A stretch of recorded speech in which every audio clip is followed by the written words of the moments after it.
রমজান মাসে খেজুরের চাহিদা বাড়ায় বাজারে এসেছে নকল খেজুর। খেজুরের মতো হুবহু দেখতে এই ফলের আসল নাম জুজুবি। খেজুর সারা বছরই পাওয়া যায়, কিন্তু রমজান এলে এর চাহিদা বেড়ে যায় কয়েক গুণ। কারণ রমজানে ইফতারে খেজুর না হলে চলেই না।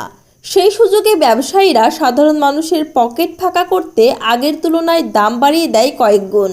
এখন বিশ্বের সব লোক হজে যায়, সব দেশেই সৌদি থেকে খেজুরটা তারা আমদানি করে, এই জন্য রেটটা বাইরে গেছে। রমজান উপলক্ষে শরীরের জন্য অতি উপকারী এই ফলটি খেতে বেশি দাম দিয়ে ভালো মানের খেজুর কিনে আপনি ঠকছেন না তো?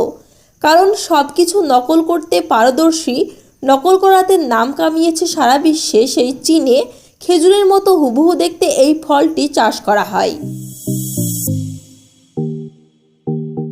এবং প্রক্রিয়াজাত করে ছড়িয়ে দেওয়া হচ্ছে বিশ্বের নানা প্রান্তে।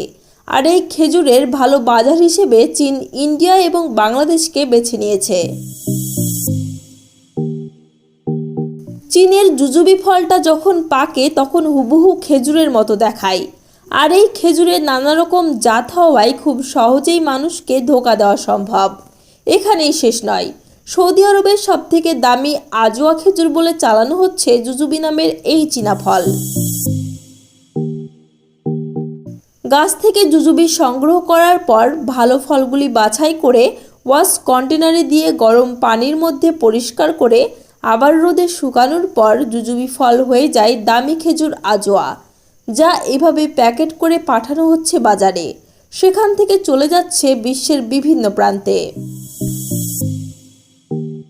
রমজান মাসে যেখানে মানুষকে ভালো খাবার খাইয়ে নেকি কামানোর কথা, সওয়াব কামানোর কথা, সেখানে চীন ও কিছু অসাধু ব্যবসায়ী অধিক লাভের আশায় সাধারণ মানুষের মুখে তুলে দিচ্ছে এইসব অস্বাস্থ্যকর খাবার। তাহলে একবার ভাবুন, এরা টাকার জন্য কত নিচে নামতে পারে।